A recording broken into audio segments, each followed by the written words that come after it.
Hello everybody, my name is Mike Hurd. I've been an amateur retriever trainer handler since 1990. It's been about 38 years. Today's the first step in getting you educated on how to be better prepared for a junior hunt test. I'm going to walk you through junior step by step by step by step. And if you want to buy into the senior, I'll help you with that and get you educated there too. And of course, I always encourage everyone to jump into the master when it comes to that time. This guy is 11 and a half. He's got his master hunter title. He's had a couple master national plates, couple master amateur plates. Of course, he's got his master hunter title, and he's been a great dog. So let's dive into the step one of the junior. And what is the AKC Junior Hunt Test? That's probably why you're here. The AKC Hunt Test program was designated to evaluate hunting retrievers in a non-competitive format. That's important. Unlike field trials, which dogs are ranked and you get first, second, third, fourth, fifth, jam, reserve jam, etc. You are not competing against another handler. No. Instead, you're competing against a standard, a set of rules. So you are demonstrating that your dog meets a defined performance level. At the junior stake, the purpose is simple. It's to evaluate natural retrieving ability under moderate control. Junior is not advanced handling.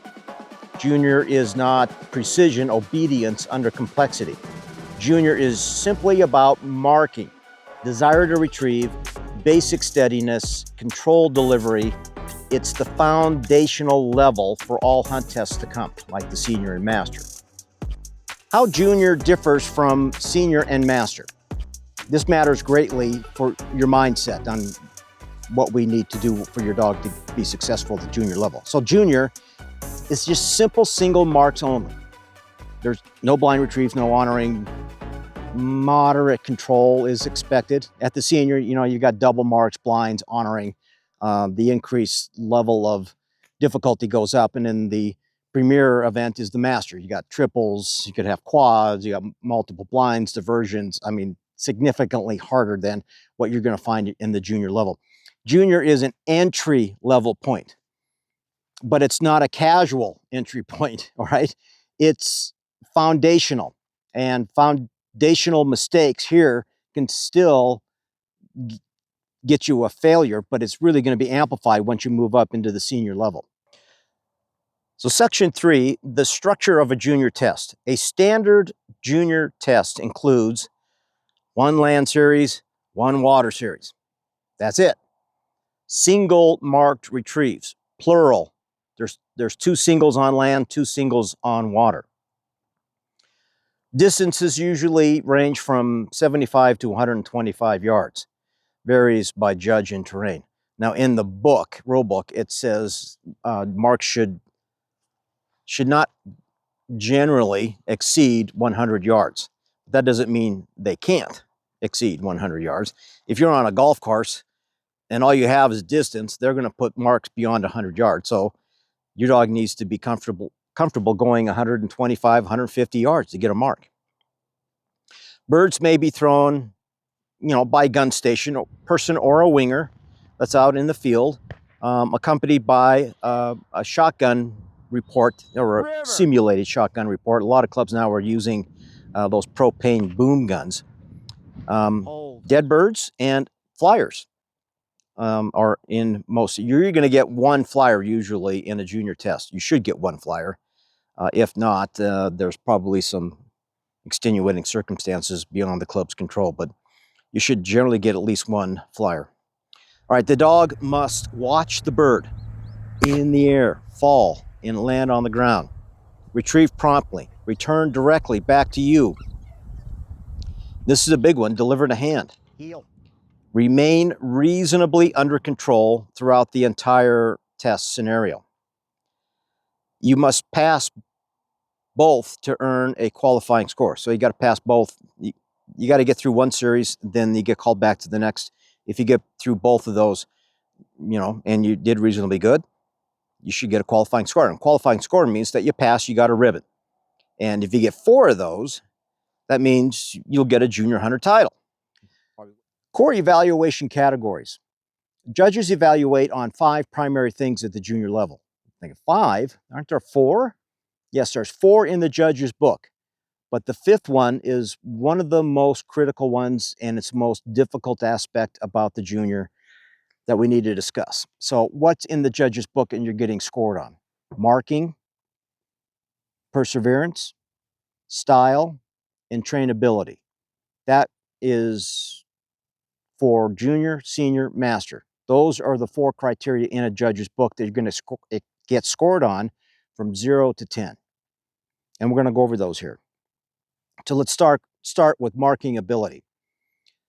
In marking ability, does your dog go directly to the area of the fall? Does it hunt intelligently? Does it require handling? You can handle at the junior level, but I mean, your scores are going to come down significantly in marking and everything else, and it's not desirable. At the junior, excessive handling may result in failure. Natural marking is expected, okay? Natural marking is expected. All right, let's move on to perseverance. Does the dog continue hunting if the bird is not immediately visible? Does it give up? A dog that quits the hunt is unlikely to pass a junior hunt test. All right, moving on to style. Style is not about flash. It's not about getting their nails trimmed and giving them a bath and groomed and looking pretty. No, that this isn't the show ring, people. This is field work. So style is not about flash. It's about willingness and desire. A slow, reluctant retrieve will raise concerns in a judge's book. And again, that's not ideal what you want. All right, moving on to trainability. Is the dog manageable? Does it respond to basic control? Is it steady? You know, a breaking dog in a junior is an automatic failure. Why? Because you can restrain the dog. On a flat buckle collar, you can either stick your hand up underneath the collar and gently hold on to the dog, or you can put a slip lead, a little piece of rope or something like that, through the dog's collar, and you can hang on to him that way. So what's the 5th element? This is a big one. Number 5, delivery to hand. It can be a chaotic thing in the junior hunt test. The bird must be delivered to the hand. It says that in the rule book. This isn't like an HRC test where it has to be in the general area. No, in the AKC world, at the junior level, and on all levels, dog must bring the bird back to you. You must collect it. Dog cannot drop it early, like a few feet in front of you. It cannot be mouthing the bird excessively while it's rolling it around in their mouth and, you know, doing all kinds of crazy things with the bird. It has to hold on to it, gently present that to you. And it cannot refuse to give you the bird. That's usually due to pressure. Well, it clamps down on the bird and you cannot get that bird out of the dog's mouth. So this is a clear pass-fail component. What junior is not? This is where many handlers can get confused. Junior is not, you know, a finished level test. It's not, your dog doesn't have to be fully trained.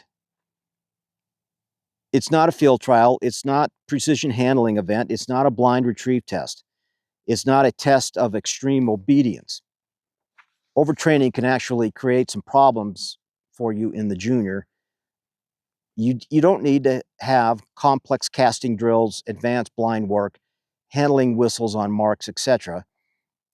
You need clean singles with control, and that's basically it. However,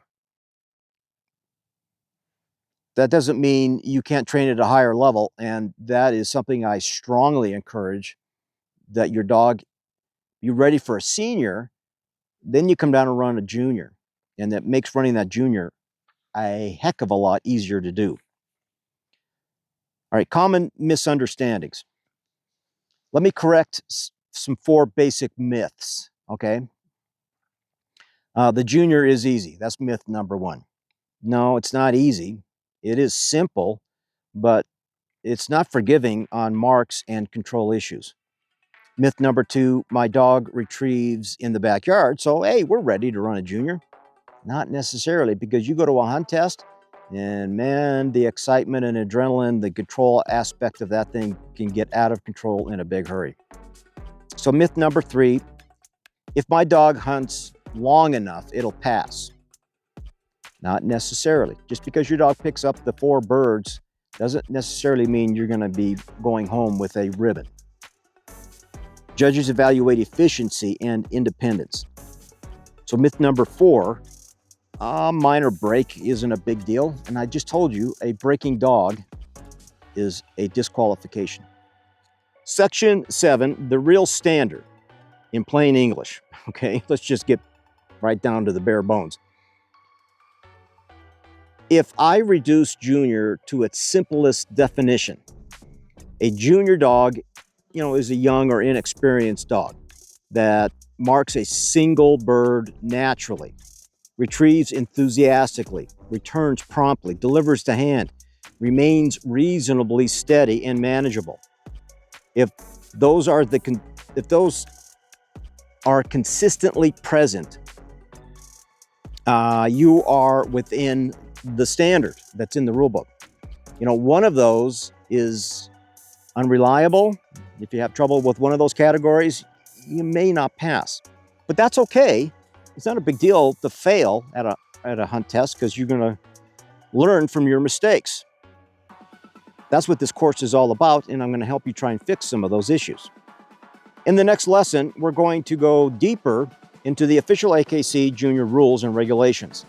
Not just what they say, but how to interpret them. And as a solo trainer, it's important to have some practical advice, okay?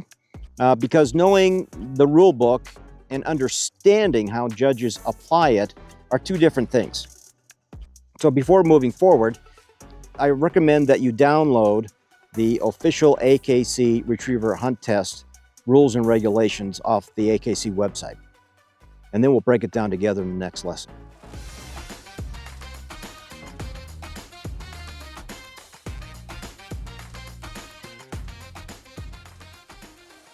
Welcome back to Module 1. We are on a journey together. In the previous lesson, we covered the purpose and structure of a junior hunt test. Now we're going to go much deeper into the subject.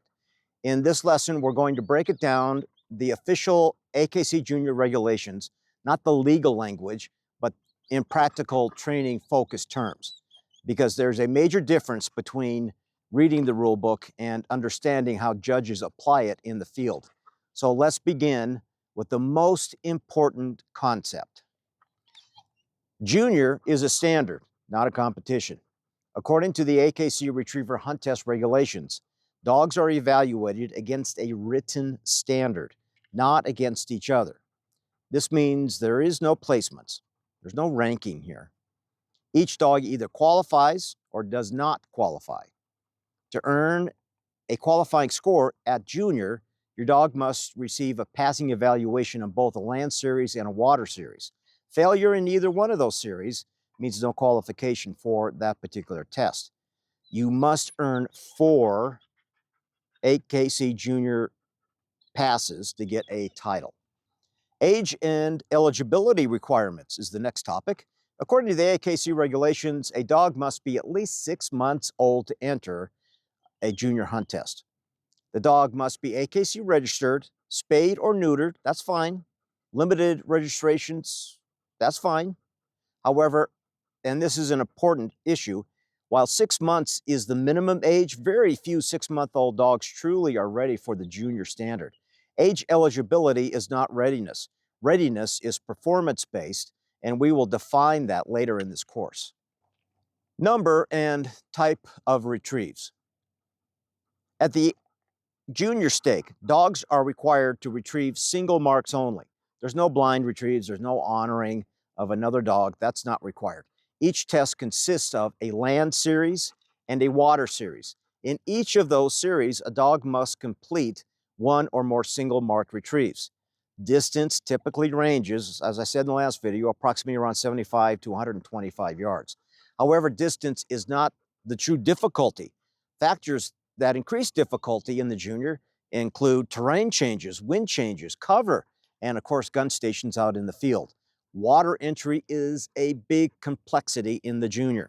As a solo trainer, you must train for variables, not just yardage. Steadiness and line manners. This is a critical section of this course.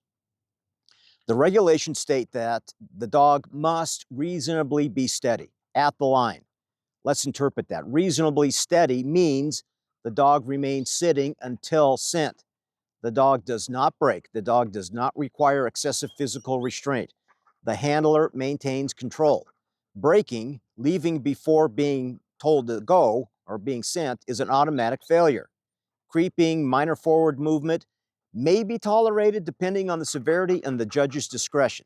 However, repeated uncontrolled creeping may result in failure. If you must physically wrestle the dog to prevent it from breaking, you're not within the standard. Junior expects manageable control, not chaos. Handling on marks. This is often misinterpreted. At the junior, dogs are expected to mark and retrieve without handler assistance, but excessive handling on marks may result in a failure. You can handle, but it has to be clean. One whistle cast in a difficult situation is not an automatic failure, but reliance on handling indicates that the dog is outside the junior marking expectations. If your dog consistently requires whistles on marks in training, you are not ready for the junior. Junior evaluates natural marking ability, not trained handling skill. Switching and refusals. Switching occurs when a dog abandons one retrieve to pursue another. In junior, switching is a serious fault and often results in failure. Refusals to retrieve is also grounds for failure. A dog that lacks desire or quits a hunt is unlikely to qualify. Perseverance is part of the evaluation. Delivery to hand. The regulations require delivery to hand. We talked about this in the last video, but let's refresh your memory. That means birds must be delivered directly to the handler, hands. Dropping the bird early, playing, keep away, repeated mouthing, refusing to release, these may result in failure. Minor repositioning, that's okay. That's not a big deal. If it drops it and picks it back up, that's not a big deal. But repeated sloppy delivery is unacceptable. Delivery must be clean and controlled. Now let's talk about hard mouth. Hard mouth is excessive damage to the bird. It's a serious fault. Judges will examine every bird your dog brings back. Visible damage beyond normal retrieval wear may result in failure. This is a rarity at the junior, but it must be addressed in training immediately if present. So hard mouth is also dogs clamping on the bird and won't let it go. Or you hear crunch, crunch, crunch. No, that's a serious problem. And you need to fix that pronto. And that should have been addressed while you were doing force fetch. Overall performance. The regulations emphasize that dogs are judged on marking ability, perseverance, style, and trainability. Judges are looking at overall performance. A single minor imperfection does not automatically mean you failed, but a pattern of weakness in a category can. Junior is forgiving of experience. These are young, inexperienced dogs, but it is not forgiving of lack of control or lack of desire. Practical interpretation for you solo trainers. Here is what all of this means for you. To be ready for junior, your dog must sit calmly at the line without restraint. Watch the birds as they go through the air. Retrieve directly to the area of the fall. Hunt independently if necessary. Return promptly. Deliver cleanly to hand. Show enthusiasm and control. If any one of these breaks down consistently in training, you should delay entering a test. Entering too early creates problems. This course is designed to prevent that. All right, we're at the end. In the next level, we're going to answer a question most handlers don't ask early enough. Is my dog mentally and temperamentally ready for a junior test? Because readiness is not just obedience, it's confidence, drive, stability under excitement, and we'll build a baseline evaluation system next. So before moving on, I recommend, again, you review the official AKC Retriever Hunt Test regulations, specifically the junior stakes sections, so you're familiar with the written standard. In the next lesson, we'll apply it practically.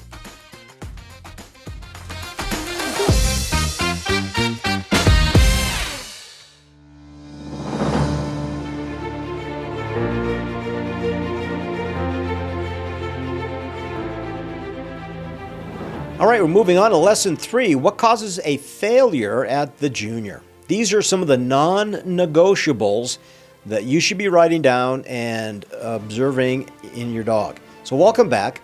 In this lesson, we're going to discuss something every junior handler must understand clearly. What actually causes a failure at the junior hunt test level? We're going to define the true non-negotiables. Because if you understand what causes failure, you can train to eliminate those risks before you enter a test. So let's begin with the most obvious one. We've talked about it before. It's braking. It's an automatic failure. Braking is defined as the dog leaving the line before being sent. At the junior level, braking is an automatic failure. There is no gray area here. A break in any level of AKC hunt test is an automatic disqualification. In the junior, you can lightly restrain the dog, either by grabbing their collar or putting a slip lead, we call it, a little piece of rope, around their collar, and you can hold them. So there's really no reason for a junior dog to break, only if you come to the line thinking your dog's going to sit there, which some dogs can. But the reason you should consider holding the dog or using a slip lead is simply this: excitement. The level of excitement is 100 times greater than you'll ever see in a training day. Leaving early is not acceptable. You got to remember that. So here's the cadence for the junior hunt test. Once you and your dog reach the line, you lightly restrain the dog and you signal the judges that you are ready, either by raising your hand, the hand that you're not holding onto the dog, or by just simply looking at the judge and nodding. Okay? They're going to be looking at you when you're up there. Trust me, they're going to be studying everything you do. The judge will signal for the mark to be presented, not you. Don't walk up the line and then start waving at the gun stations out in the field. Don't do that. You signal the judge. The judge signals the gun station out in the field. Once the bird is shot and hits the ground, the judge will give you your running order number. And that's your cue to send the dog. One important thing to remember, very, very, very important. Listen to me. When you signal the judge, there is no talking. Quiet. You have to be quiet. Don't be looking down at the dog saying, no, no, no, don't do that. Here, go on. No. Signal the judge. You're done talking. You need to be quiet. Once the judge gives you your number, or they may say dog, because sometimes judges forget what number you are, because they're watching you and they're studying you and they're studying everything the dog is doing. But if they either say dog or they give you a number or your running order number, then and only then are you allowed to say, sit.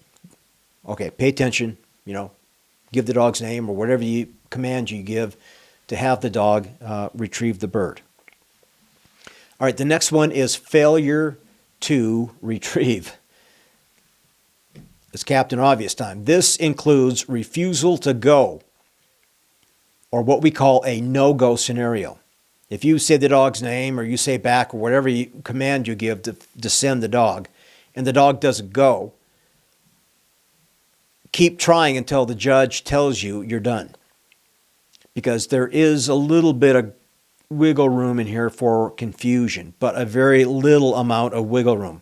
And one classic example is you may get excited, and when the bird goes off and the dog really wants to go, and you let go and you yell the dog's name, Fido! And the dog goes, the hell was that? And it may not want to go because it thinks it's in trouble. Those are the kind of things you need to practice in training before you go to a hunt test. All right, the next topic is returning without the bird. You send the dog, it runs out there, hunts its guts out, and it returns to you back without a bird. It quits the hunt initially.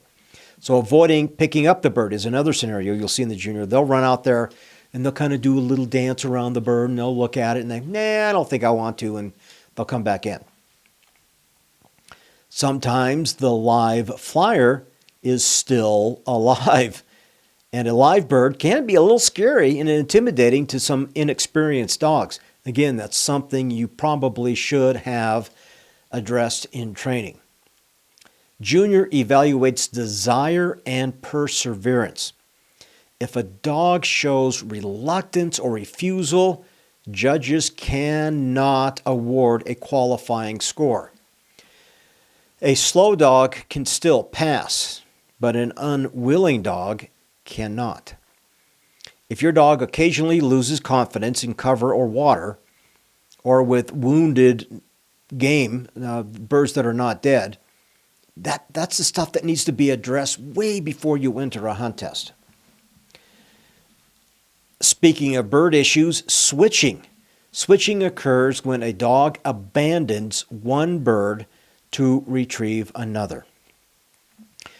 At the junior, this is a serious fault and often results in failure. In fact, in all levels of hunt tests, this is a failure point. Even though junior involves single marks, switching can still occur. If, as I said in the past videos, a dog can switch or return to an old fault, and a classic example of this is the live flyer scenario. A live flyer is usually the first bird in the junior hunt test. They usually get that out of the way because you paid for that. That's usually the first thing they'll do is shoot you a live flyer. Now, typically, judges don't like to put marks that are narrow or close together at the junior. And in fact, they should be like 180 degrees apart, ideally. You should be getting a flyer that way, and then you're getting a dead bird that way, if there's enough real estate to do that at a junior level. Your dog is sent for the flyer, he gets the flyer, comes back. You turn around and they throw a dead bird. The dog is sent for the dead bird, gets out there and says, that's cold, and runs and tries to get, I'm going to go back where that flyer was. Some dogs may find returning to the flyer station a little more fun than getting a cold dead bird. Switching or returning to an old fall demonstrates lack of focus and control. You must train for commitment to the assigned mark. Talked about this a little bit before in the last two videos, but it's worth repeating. Excessive handling on a mark at the junior is not desirable. The junior is simply a marking test, period. It's not a handling test. If your dog requires repeated whistles and casts to complete a marked retrieve, judges probably will determine that your dog lacks sufficient marking ability to meet the junior standard. You can handle, but not on every bird, and it has to be clean. So one minor little whistle, if the dog got into some cover and we'll call it drag back and just wouldn't leave that alone, and if you could get the dog to stop and then cast to the bird, that's not an automatic failure. That's actually preferred. That means you and your dog are working pretty good together. But reliance on handling is outside the junior standard if you have to handle all the time on everything. If your training session regularly requires you to rescue marks by handling with whistles and cast refusals, you're simply not ready for a junior hunt test. It's a red flag. Most dogs in the junior are very sloppy at handling. This means when they get to the junior level, they're not quite through the double T and they're not quite running blind retrieve. Some dogs are, and some dogs can handle beautifully. And that's one of the reasons I say your dog should be ready to run a senior, and then you come down and run a junior. It's going to be a lot easier for this specific topic right here. You run the risk when you start handling of the dog giving you whistle refusals and cast refusals. What is that? When you blow the whistle, the dog should stop, turn around and look at you. If you blow the whistle and the dog continues, just ignores you, and you cannot, and you blow again, and you blow again, and you blow again, you're out. You're out of control. And if you can get the dog to stop, and then you cast left, and the dog says, nah, I'm going to go right over here. That's a cast refusal. You can only have a few of those, and that's reason to fail you there as well. So if you must handle to save the run, it must be done cleanly. Another big topic in the junior is dogs out of control. That's a horrible behavior and bad habit to learn. This includes excessive vocalization, physical wrestling at the line. That's you doing a goat rope rodeo, trying to get the dog under control, going to the line. Refusals to sit. When you get to the dog, to the line, they don't have to sit, but they have to be calm, quiet, and still. But if you're up there saying, sit, and the dog won't sit. Sit down. I said sit. There's only so much of that a judge is going to tolerate. So ignoring commands can be a big issue, and that's a trainability issue. Junior expects what we call reasonable control. It doesn't have to be perfect. Judges know that your dog is young and inexperienced. But if you cannot remain manageable, you and your dog on the line, judges will score you accordingly. Loss of control reflects trainability concerns. And trainability is one of the core evaluation categories in a judge's book. And as I said before in other videos, poor delivery to hand is another big red flag. Delivery to hand is required.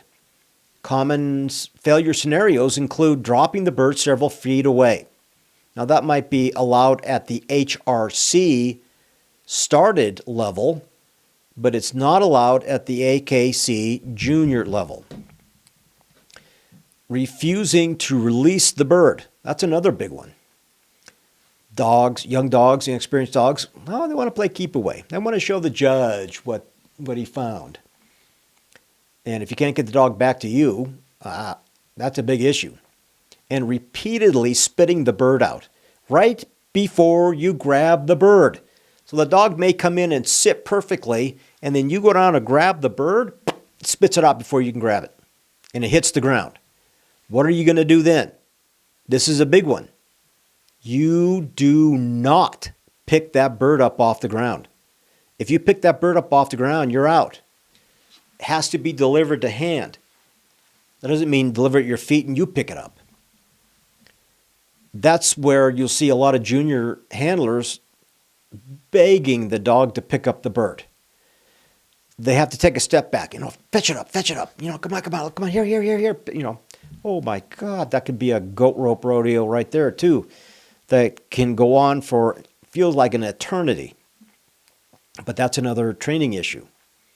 All right, hard mouth damage. And I've talked about this before as well, but it's just damage to the bird. And I'll come back to that topic here in a minute because that's a big issue. But minor repositioning of the bird, you'll see that at all levels. And that is not a failure point. Sometimes the wing gets stuck down their throat and they need to readjust it to get a better handle on it, or they grab it by the head and the whole body is swinging around. Yeah, that's cute, but I mean, you got to do a better job of force fetching at that point. So patterned sloppiness of the bird is a big issue. If delivery is inconsistent in training, I guarantee you it's going to be inconsistent on test day. Delivery is one of the easiest components to fix before entering a junior hunt test. There is really no excuse for you to ignore it. All right, now back to the hard mouth topic. Again, I've talked about this in previous videos, but it's something worth repeating, especially for you new folks that are trying to learn about the game.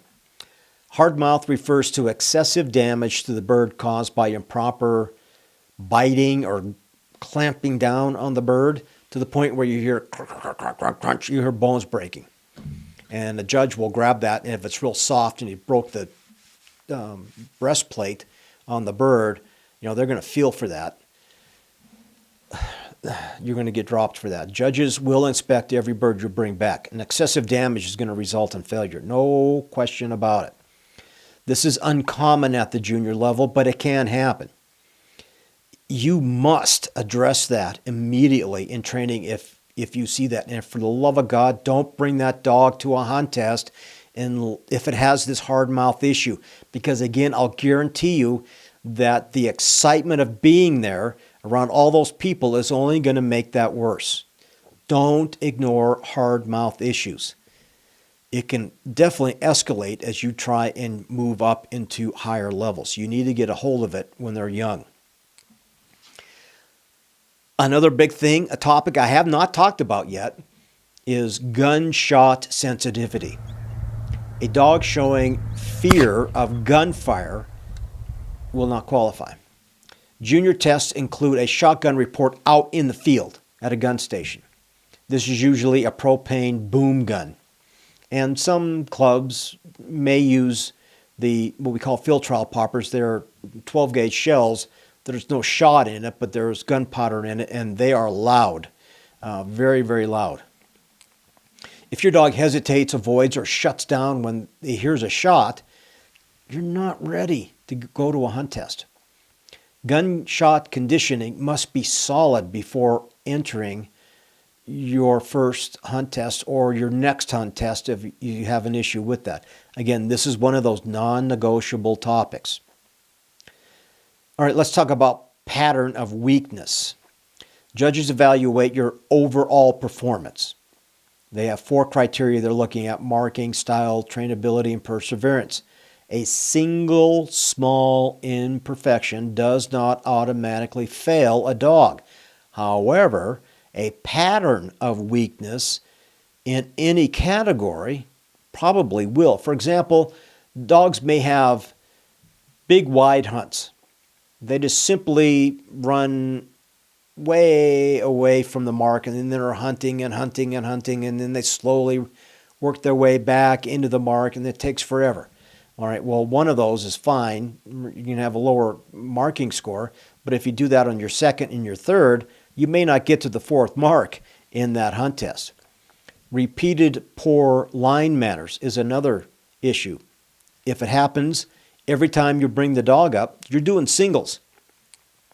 You bring the dog up for your first single, dog comes back, goes get it and comes back, and then you're going to move the dog to the next, and you're going to shoot that one. Sometimes that means you have to walk a little bit. It's not going to be on the same exact line. You may run a mark over here, then walk 10 yards to go over to the next location. You have to have pretty good line manner. It doesn't have to be pristine, but it better be somewhat good. And slow, reluctant retrieves.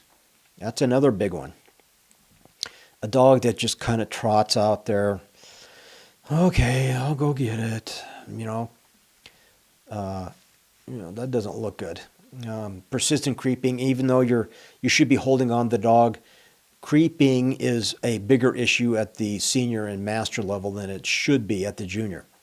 If the overall impression is below the standard, the dog just simply will not qualify. Junior is forgiving of inexperience. These are young, inexperienced dogs. Judges recognize that, but it's not forgiving of consistent deficiencies. And you need to evaluate that before you actually enter a hunt test. So let's talk about red flags. Red flags in training especially. Here is where most handlers make mistakes, but you should be learning from your mistakes. they enter a test when they see one and only one good training day. They think, oh, that's enough. He's got that. This is pretty simple. Instead, you need to have consistent reliability in numerous training sessions. Red flags that indicate that you are not ready. You occasionally have to shout at the dog to regain control. You're unsure if the dog will sit, especially on a flyer, on a live flyer. I mean, a dead bird, that thing is not flapping and making noise. Live flyers, especially hens, you know, all the flyers are flapping, they're making noise, and they're quacking as they're being tossed into the air. Your dog doesn't have to sit pristinely, but it needs to stay somewhat put, because if you're holding onto the collar and that dog tries to stand up because it sees that flyer and it's like, that's not a good thing. All right, you are hoping for a good day in training. You're hoping for a good day. That probably means you have more bad days than you have good days, but you're hoping for a good day. And you think, well, I'm going to need luck to pass at this hunt test. That's a red flag. That's a major red flag. Junior is readiness that you should feel predictable. It should feel predictable. You should be able to walk in there with a high degree of confidence and say, he's been doing this for a month now in training. We should be able to walk in there and do this. If passing feels uncertain, you need more preparation. And that's exactly what this course will systemize for you, okay? So in the next module, we're going to shift from rules and failures to actual evaluation of the dog. Because before we build skill, we need to determine, is your dog mentally and temperamentally ready to run at the junior hunt test, and especially in junior training. You need drive. You have to have confidence. The dog should have some stability, and you need to have some environmental comfort. What is environmental comfort? Is don't go train in the same spot all the time. You need to go to different spots and set up different marks, different terrain, different influences. Environmental comfort, that's a big thing. Because when you go to a hunt test, that dog more than likely has never been to wherever you're going. Those are prerequisites. And we'll build a structured readiness assessment in the next level. So completing this lesson before moving forward is what I suggest, because clarity is going to prevent disappointment. See you in the next video.